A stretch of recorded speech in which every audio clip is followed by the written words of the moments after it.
Bisa menyambut libur Natal dan Tahun Baru, lebih dari 4.400 stasiun pengisian kendaraan listrik umum atau SPKLU disiapkan di sejumlah wilayah.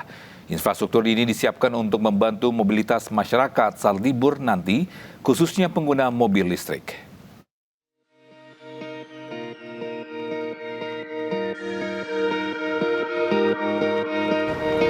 Assalamualaikum warahmatullahi wabarakatuh. Salam jumpa dan salam sejahtera untuk kita semua. Pemirsa, di akhir 2025 Indonesia diproyeksi memiliki hampir 98.000 mobil listrik. Sebuah lonjakan yang menggambarkan cepatnya perubahan pada ekosistem otomotif yang terjadi.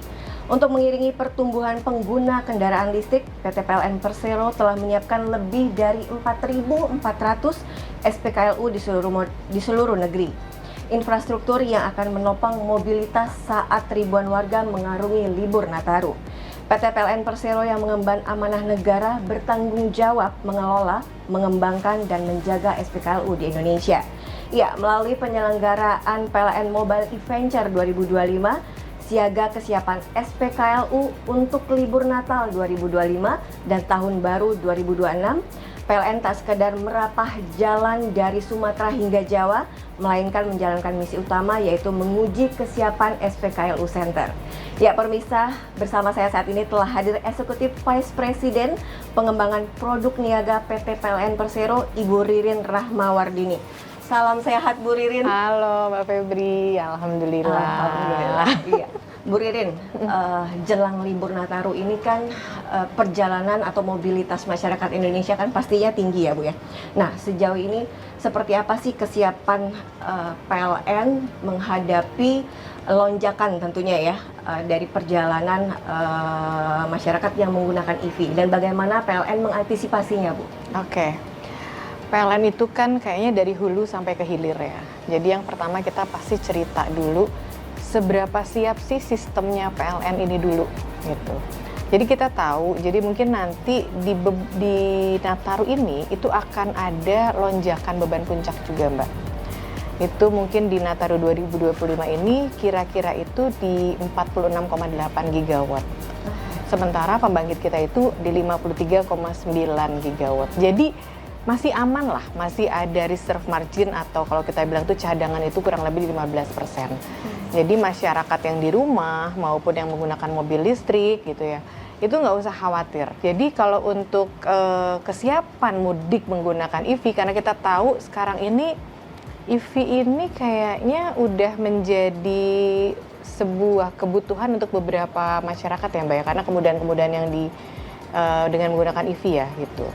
Nah, kita PLN ini udah mengantisipasi nih untuk kesiapan Nataru di 2025 ini, dan Natal di 2025 dan Tahun Baru 2026. Ini kita sudah menambah infrastruktur di beberapa lokasi strategis. Jadi memang secara teknis infrastrukturnya sudah disiapkan, beban penggunaan listrik pun juga sudah disiapkan oleh PLN ya Bu. Nah Bu, berbicara tadi persiapannya sudah ada. Nah bagaimana PLN menjamin zero downtime Bu? Khususnya kan daerah-daerah yang memang cukup ramai ya, bisa dilihat Sumatera dan Jawa itu kan mobilitasnya cukup tinggi. Iya. Nah seperti apa Bu? Kalau namanya PLN kan nggak ada libur ya, Mbak ya gitu. Jadi kita memastikan itu ada zero downtime di SPKLU itu kita udah menyiapkan kurang lebih 1.500 unit SPKLU di jalur mudik Sumatera, Jawa, Bali. Dipastikan di setiap rest area itu sudah ada SPKLU tersedia gitu. Kemudian kalau untuk gimana nih supaya masyarakat ini jangan-jangan nanti ada kendala termasuk dengan mobilnya juga gitu ya. Itu kita udah mensiagakan personil itu 5.200-an, 5.190 petugas Mbak. Yang berjaga 24 jam. Selain itu juga, mungkin PLN itu juga sudah menyiapkan SPKLU mobile, Mbak. Gitu, dan SPKLU emergency. Nah, itu juga bisa membuat masyarakat yang akan menggunakan EV luar antar kota gitu ya, itu bisa paling tidak menjadi lebih teryakinkan gitu kalau misalnya ada apa-apa di perjalanan. Dan mereka juga bisa mengakses langsung ya lewat PLN mobile. Bu, menjelang libur Nataru ini kan akan ada satu kegiatan besar lah ya, Adventure 2025, siaga SPKLU Natal dan Tahun Baru. Nah, bagaimana Adventure ini digunakan sebagai stress test SPKLU di seluruh Indonesia, Bu? Kita ini menggunakan Adventure ini karena kegiatan ini tuh ingin mengetahui perjalanan lintas lintas provinsi ya kalau kita bilang gitu. Perjalanan jauh ini di setiap titik itu SPKL itu udah siap tanpa ada gangguan gitu. Mulai dari bagaimana SPKL itu bekerja, kemudian bagaimana SPKL ini juga personilnya juga kita siapkan gitu ya. Kelistrikan yang dihantarkan juga itu sudah sesuai gitu dengan standarisasi yang sudah kita siapkan.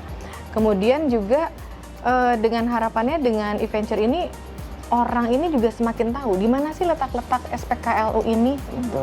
Yang itu juga pasti bisa dapat di PLN Mobile ya gitu. Tapi dari e-venture ini kita bisa lebih bersiap gitu ya untuk mengetahui titik-titik yang mungkin nanti akan ada lonjakan, itu juga bisa kita ketahui, dan mungkin juga kita bisa lebih menyiagakan tim kami ini untuk memastikan siaga Natal dan Tahun Baru ini. Jadi bagaimana masyarakat ini bisa menikmati liburannya gitu ya, Natal dan Tahun Baru ini secara nyaman tanpa ada gangguan pasokan kelistrikan sedikit pun, tetap stabil gitu, khususnya mungkin mulai dari tadi saya sudah sampaikan dari hulu sampai hilir, termasuk layanan kami untuk memastikan mobilisasi saat berliburan Natal dan Tahun Baru ini bisa terlaksana atau bisa memberikan experience yang baik bagi pengguna EV ini. Berarti untuk masyarakat Indonesia jangan khawatir. Iya. PLN 24 siap siaga dan memberikan kenyamanan bagi masyarakat Indonesia. Ya, terima kasih Bu Ririn buat informasi dan obrolan yang memberikan insight terbaik bagi masyarakat Indonesia. Terima kasih, Harapannya Mbak Febri. PLN terus bisa melayani dan memberikan yang terbaik untuk bangsa Indonesia. Iya. Ya pemirsa, touring siaga kesiapan SPKLU tahun ini menguji seluruh kesiapan itu secara nyata, melintasi rute yang sama dengan jutaan masyarakat yang akan melakukan perjalanan Natal dan Tahun Baru. Dan hasilnya memberikan satu pesan penting bahwa Indonesia semakin siap memasuki era mobilitas listrik yang aman, nyaman, dan ramah lingkungan. Saya Febri Yuda pamit undur, sampai jumpa di bincang-bincang berikutnya.